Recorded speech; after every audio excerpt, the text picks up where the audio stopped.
এই ৰামকৃষ্ণ মিশন চ্যাৰিটেবল ডিসপেন্সাৰী এইটো আমাৰ ছাত্ৰীবাৰীত গুৱাহাটী ছাত্ৰীবাৰীত আছে। ইয়াতে ৰাতিপুৱা 8:30টাৰ পৰা 12টালৈকে পেচেণ্ট আহে, ডক্টৰ থাকে। কিছুমান ডিপাৰ্টমেণ্ট সপ্তাহত গোটেইকেইটা দিনতে পাব, যেনেকুৱা ধৰক জেনেৰেল মেডিচিন, ডেণ্টেল, ফিজিঅ'থেৰাপি, এইকেইটা ডিপাৰ্টমেণ্ট, পেথলজি, এক্সৰে, এইকেইটা ডিপাৰ্টমেণ্ট সদায় চলে সপ্তাহত। আৰু বেলেগ বেলেগ ডিপাৰ্টমেণ্ট যেনেকুৱা গাইনকলজি, সেইটো যেনেকুৱা সপ্তাহত 2 দিন, বুধবাৰ বৃহস্পতিবাৰ, ENT শুক্ৰবাৰ শনিবাৰ, আই শনিবাৰ ৰাতিপুৱা, সোমবাৰ আৰু বৃহস্পতিবাৰ সন্ধিয়া আবেলি, আৰু ENT পেডিয়াট্ৰিক যেনেকুৱা সোমবাৰ বৃহস্পতিবাৰ আৰু দেওবাৰ। তাৰপিছতে নিউৰলজি মাহত 4ৰ্থ দেওবাৰ, আৰু অৰ্থপেডিক মাহত এদিনে আহে, তেখেতে আহে 3য় দেওবাৰ দিন, 3rd ছানডে অৰ্থপেডিক আৰু 4th ছানডে নিউৰলজি। তেনেকুৱাকৈ সব ডিপাৰ্টমেণ্ট আছে। ইয়াতে ECG হয়, আল্ট্ৰাছ'ন'গ্ৰাফি হয়, পেথলজিৰ বিভিন্ন টেষ্টবিলাক হয়। মোটামুটি 90% টেষ্ট আমাৰ ইয়াতে হৈ যায়।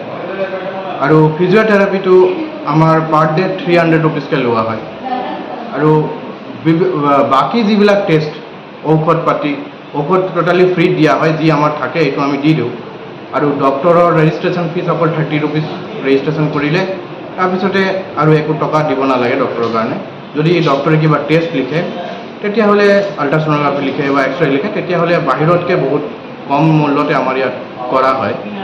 গতিকে সেইটোৱে আৰু ইমানকৈ চলি আছে আমাৰ ডিছপেঞ্চাৰীটো। আপোনালোকৰ দেখিবলৈ পোৱা গ'ল যে আপোনালোকৰ যিটো পইচাৰ হেৰিটো পৰিমাণটো যথেষ্ট কম হিচাপত আপোনালোক লোৱা হয়। এইটো কেনেকৈ ধৰণৰ আপোনালোকে সম্ভৱ কৰি তুলিছে? যিহেতু আপোনালোকৰ এখন এটা চেৰিটেবল ডিছপেঞ্চাৰী বুলি কৈছে, আপুনি কেনেকৈ ধৰণৰ সম্ভৱ হৈছে যে অনলি 30 ৰুপিজৰ মানুহে ইমান মানে চিকিৎসা পাইছে? অকণমান যদি বহলাই কয় আপুনি। একচুৱেলি 30 ৰুপিজত আমি কৰিব পাৰিছোঁ। সৰ্বপ্ৰথমে আমাৰ ভলেণ্টিয়াৰ ছাৰ্ভিচ বেছি, মেক্সিমাম ভলেণ্টিয়াৰ ছাৰ্ভিচ। আপুনি যদি চাই, কেছ কাউণ্টাৰত 2জন বহি আছে, তেখেতটো ভলেণ্টিয়াৰ। ৰিপৰ্ট কাউণ্টাৰত বহি আছে ভলেণ্টিয়াৰ। এক্সৰে ডিপাৰ্টমেণ্টত 1-2জন ভলেণ্টিয়াৰ্ছ বহি আছে। আৰু ডক্টৰছবিলাক মেইনলি যদি ক'ব যাওঁ, ডক্টৰছবিলাক সিহঁতে যদি আমাক যদি সহায় নকৰিলে হয়, যদি সিহঁতে চেৰিটেবল ৱাৰ্ক কৰিব নাহিলে হয়, তেতিয়াহ'লে আমি কৰিব নোৱাৰোঁ।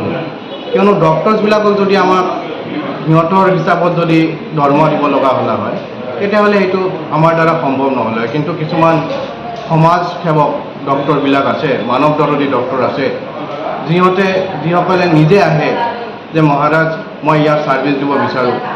যেনেকুৱা ডক্টৰ দেৱাশিষ বৈদ্য, ডক্টৰ দেৱিকা হাজৰিকা স্কিনৰ, উৰ্মিমালা দাস স্কিনৰ dermatologist, doctor Dilip Kumar Das surgery, তেনেকুৱা ডক্টৰ K কৌৰী, যিমান ডক্টৰ আছে, ডক্টৰ PK দাস ডেণ্টিষ্টক, ENT doctor Amit Kumar Agarwala, Mukesh Agarwala, eye ডিপাৰ্টমেণ্টৰ, সুধা আগৰৱাল গাইন ডিপাৰ্টমেণ্টৰ, অনুৰাধা গোস্বামী গাইন ডিপাৰ্টমেণ্টৰ, এই গোটেইকেইজন যাক নাম মনত পৰিল, আৰু এনেকুৱা বহুত আছে যাক মই নাম কৰিব নোৱাৰিলোঁ। তেনেকুৱা যিমান ডক্টৰ আছে আমাৰ ইয়াত, সেই গোটেই ডক্টৰকেইজন ইচ্ছাই নিজৰ ইয়াত আহে। আৰু ডেণ্টিষ্ট ডিপাৰ্টমেণ্টৰ ডক্টৰ সুপ্ৰীতি অগ্ৰৱাল বুলি এজন আছে, তেখেতে আমাৰ ডিছপেঞ্চাৰীৰ আৰম্ভণিৰ পৰাই ক'ব পাৰি ডেণ্টেল ডিপাৰ্টমেণ্টত ছাৰ্ভিচ দি গৈ আছে। লগতে তেখেতৰ বহুত ডক্টৰ আছে আমাৰ ডেণ্টেল ডিপাৰ্টমেণ্টত, যিসকলে বিনা পইচাত আহে, ছাৰ্ভিচ দিয়ে। এইকাৰণে মেইনলি হৈছে এইটোৱে, ডক্টৰসকল আহে, ভলেণ্টিয়াৰ্ছসকল আহে, তেখেতে নিজে চেৰিটেবল ৱাৰ্ক কৰিব বিচাৰে। আৰু আমাৰ যি আদৰ্শ, ৰামকৃষ্ণ মিছনৰ যি আদৰ্শ, আত্মনমক স্বাৰ্থম জগত হিতায় আছ, নিজৰ মুখ্য লাভৰ কাৰণে আৰু জগতৰ হিতৰ কাৰণে আমি যি ছাৰ্ভিচ কৰি আছোঁ, আমাৰ মেইন মটো হৈছে আত্মনমক স্বাৰ্থম জগত হিতায় আছ। আৰু এই যে সেৱা ভাৱ, সেৱা কাম, এইবিলাক হ'ল আমাৰ এটা পথ, মুক্তি লাভৰ পথ, ঈশ্বৰৰ ফালে যাবৰ কাৰণে পথ। গতিকে নিজ স্বাৰ্থত যদি আমি কাম কৰোঁ, তেতিয়াহ'লে আপোনালোকে চাব, মনত এটা বেলেগ আনন্দ এটা অনুভূতি হয়, যোনটো মুখেৰে ক'ব নোৱাৰি কি আনন্দ। গতিকে এই ভলেণ্টিয়াৰসকল যেতিয়া আমাৰ লগত আহে, প্ৰথম যেতিয়া আমাৰ সংস্থাত আহে, আমাৰ আশ্ৰমলৈ আহে, মন্দিৰলৈ আহে, আমাৰ লগত কথা পাতে তেতিয়া সিহঁতে চায় যে গোটেই জীৱনটো কাম কৰিলোঁ এতিয়া অলপ মানৱ সেৱাৰ কাৰণে যাওঁ গতিকে তেখেতসকলে আমাৰ ইয়াত আহি পেলাই ভলেণ্টিয়াৰী ছাৰ্ভিচ দিয়ে কোনোবাই 11 বছৰ ধৰি দি আছে কোনোবাই 15 বছৰ ধৰি দি আছে কোনোবাই 10 বছৰ কোনোবাই 4-5 বছৰ হৈছে গতিকে ভলেণ্টিয়াৰ্ছ আৰু ডক্টৰসকলে যে সমাজৰ কাম কৰিবৰ কাৰণে আহে এইটোৱে মেইন মানে বস্তু বুলি ভাবোঁ মই যে আমি চেৰিটেবল ৱাৰ্কবিলাক কৰিব পাৰি আছোঁ আৰু CSR প্ৰজেক্ট যেনেকৈ Indian oil corporation IOCL Guwahati তাৰপিছতে নেপকো তাৰপিছত NRL আপুনি যে এই যে বিল্ডিংটো আজি দেখিছে ইয়াৰ পৰা যে মানৱ সেৱা হৈ আছে শিৱৰূপী নাৰায়ণৰ সেৱা হৈ আছে এই বিল্ডিংটো কৰিবৰ কাৰণে NRLে আমাক বহুত সহায় কৰিছে এই ডিছপেঞ্চাৰী বিল্ডিং যিমানটো দেখিছে টোটাল বিল্ডিংটো NRLৰ টকাত হৈছে তাৰপিছত পেথলজি লেবত আপুনি চালে মেচিনবিলাক চালে তাতে IOCLৰ দিয়া আছে তাৰপিছত সোমানী এজন আছে আমাৰ বাবুলাল সোমানী বুলি এজন ভাল মানুহ তেখেতে আমাক আমাৰ হৰমন টেষ্টৰ থাইৰয়েড টেষ্টৰ যিটো মেচিন আছে এইটো দিছে গতিকে তেনেকুৱাকৈ চলি আছে মানুহৰ সেৱাত মানুহৰ দানত আৰু ঈশ্বৰৰ কৃপা চবৰ ওপৰত আমাৰ স্বামীজী বিবেকানন্দৰ কৃপা ঠাকুৰৰ কৃপা মাৰ কৃপাত চলি আছে আৰু তেনেকুৱাকৈ সৰু সুৰাকৈ আৰু ৰোগীসকলৰ পৰা আপোনালোকৰ কেনেকুৱা ধৰণৰ মানে মন্তব্য লাভ হৈছে তেখেতৰ আৰোগ্যৰ ক্ষেত্ৰত ধৰক কিবা একচুৱেলি আৰোগ্য ক্ষেত্ৰততো তেখেতসকলে এনেকুৱাও ৰোগী মই পাইছোঁ বাহিৰত বহুত ডক্টৰ দেখালে ইয়াত আহি স্কিন ডক্টৰ এজন দেখালে স্কিন ডক্টৰক দেখালে ডাৰ্মাটলজিষ্টক দেখালে তেখেতে এসপ্তাহৰ ভিতৰত আৰোগ্য লাভ কৰিলে তেখেতে ডক্টৰ দেৱিকা হাজৰিকা বাইদেউক দেখাইছিলে খুব সম্ভৱতঃ মোৰ যিমানটো মনত পৰে সেইজন মানুহ আহি কৈছিলে যে মহাৰাজ মই বাহিৰত বহুত গ'লোঁ চেন্নাইলৈকে গ'লোঁ ভেলোৰলৈকে গ'লোঁ ক'তো ঠিক নহ'ল কিন্তু আপোনালোকৰ ইয়াত আহি মই 30 টকা দি ডক্টৰ দেখালোঁ আৰু ভাল হৈ গ'লোঁ তাৰপিছত আৰু এজন ডক্টৰ আছিলে ডক্টৰ বাণী চক্ৰৱৰ্তী বুলি ডক্টৰ বাণী ভট্টাচাৰ্য তেখেতে বহুত বয়স হ'ল এতিয়া তেখেতে 90 মই যেতিয়া এইটো আশ্ৰমত জইন কৰোঁ মই যেতিয়া ফাৰ্ষ্ট টাইম ডিছপেঞ্চাৰীত আহোঁ তেতিয়া বাণী বাইদেৱে আহিছিলে সেইটো সময়ত এজন মাতৃ আহি বহুত মিঠাই লৈ আহিলে মোৰ তাত আহিলে মই বোলো কি হ'ল কি কাৰণত আহিলে কি বেপাৰ তেতিয়া সেই মোক সুধিলে যে বাণী বাইদেউ ক'ত তো মই ক'লোঁ তাত চেম্বাৰত আছে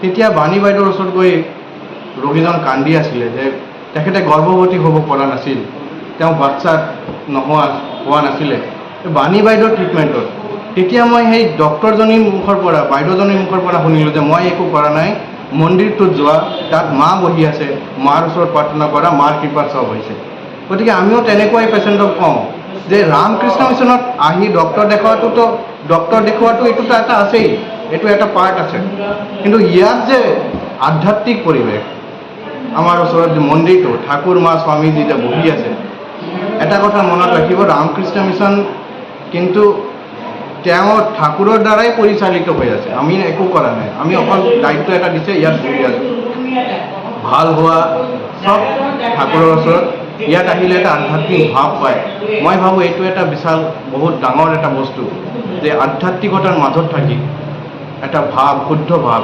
ডক্টৰবিলাকক এটা শুদ্ধ ভাৱ নিস্বাৰ্থ সেৱা স্বামীজী এটা জেগাত কৈছে যদি তুমি নিজক আত্মা বুলি ভাবা তেতিয়াহ'লে তুমি ডক্টৰ তাতকৈ ভাল ডক্টৰ হ'ব পাৰা তুমি যদি নিজক আত্মা বুলি ভাবা তুমি ভাল উকিল হ'লে তুমি তাতকৈ বেছি ভাল উকিল হ'ব পাৰা তুমি যদি নিজক আত্মা বুলি ভাবা তুমি ভাল ছাত্ৰ যদি ভাবে নিজক যে মই আত্মা বুলি তেতিয়াহ'লে তেওঁ আৰু ভাল ছাত্ৰ হ'ব পাৰে গতিকে ইয়াত অহা ডক্টৰবিলাকে চাগে তেনেকুৱা মনোবৃত্তি যে আছে যে সমাজ সেৱা কৰিম নিস্বাৰ্থ সেৱা কৰিম এইটো এটা ডাঙৰ পইণ্ট মানুহে আৰোগ্য লাভ কৰাৰ কাৰণে ইয়াত আহি পেলাই অলপ শান্তি পায় ফাৰ্ষ্ট কথা হ'ল মেণ্টেল পিচ পায় ইয়াত অহাৰ লগে লগে ৰোগীবিলাক অলপ শান্তি থাকে ঠাকুৰৰ মন্দিৰত বহে যেতিয়ালৈকে ডক্টৰ নাহে তেতিয়ালৈকে ক'ত যাব এক মন্দিৰত গৈ বহে অলপমান তেনেকুৱাকৈ চলি আছে ঠাকুৰৰ কৃপাত মাৰ কৃপাত আৰু অনাগত দিনত ধৰক আপোনালোকৰ কেনেকুৱা ধৰণৰ আৰু সপোন আছে এই ডিছপেঞ্চাৰীখন আৰু আগবঢ়াই নিয়াৰ ক্ষেত্ৰত একচুৱেলি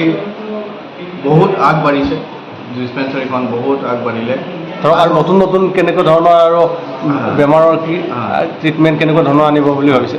একচুৱেলি কি হ'ল, এতিয়া আমাৰ ইয়াত যি আছে ছেটআপ মানুহৰ সেৱাত মানুহৰ ডাঙৰ বৰঙণি হৈছে, যথেষ্ট হৈছে। এতিয়া আমাৰ ইয়াত দুটা ডিপাৰ্টমেণ্ট নাই এতিয়া বৰ্তমান, এটা হ'ল CT স্কেন আৰু এটা হ'ল MRI।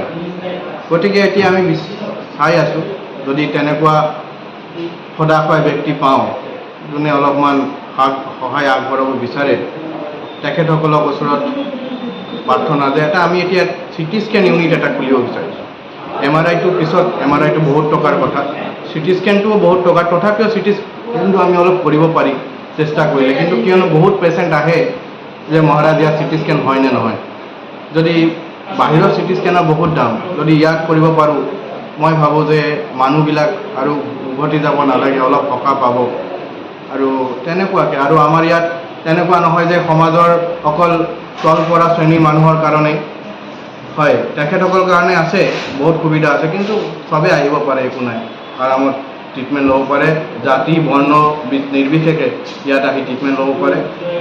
তেনেকুৱাকৈ আগবাঢ়িম আৰু লাহে লাহে চিন্তা প্ৰণালী চলি আছে কেনেকৈ ডিছপেঞ্চাৰীটো আগবঢ়াব পাৰোঁ। তাৰ ভিতৰত এটা এতিয়া মেইন ফ'কাছ হৈছে CT স্কেনটো। CT স্কেনটো যদি ল'ব পাৰোঁ তেতিয়াহ'লে অলপ ভাল হয়। আৰু শেষত কি ক'ব? শেষত মই আকৌ সব doctors, volunteers, paramedical staff, IOCL Guwahati refinery, Numaligarh refinery, NEPCO আৰু যোন ব্যক্তিগতভাৱে ডিছপেঞ্চাৰীৰ কাৰণে সহায় সহযোগিতা আগবঢ়াইছে, তেখেতসকলক অশেষ অশেষ ধন্যবাদ।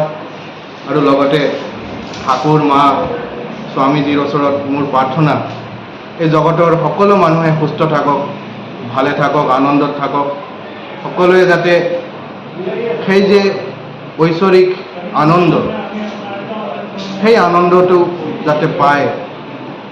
গতিকে এইখিনি কৈয়ে আৰু লগতে আপোনাৰ নিউজ চেনেলক অশেষ ধন্যবাদ, দি আছাম পডকাষ্ট নিউজ, তাৰপিছত আৰোহণ 24x7 নিউজক, আৰু বিশেষকৈ আপোনাক অনুজ দাক অশেষ ধন্যবাদ। তেখেতে নিজে উদ্যোগ লৈ ইয়াত আহিছে। তেখেতৰ লগত মোৰ যোৱা 1 বছৰ আগত মিট হৈছিলে অম্বুবাচী কেম্পত। আমাৰ সেই তাতে ভূতনাথত 22, 23, 24 আৰু 25 যোৱা বছৰ চলিছে। 15-16 বছৰৰ ওপৰত হ'ব, চলি আছে, এইবাৰো চলিব। তেনেকুৱাকৈ ভূতনাথত অলৰেডি ৰেডি হৈ আছে। তেনেকুৱাকৈ আৰু অশেষ ধন্যবাদ।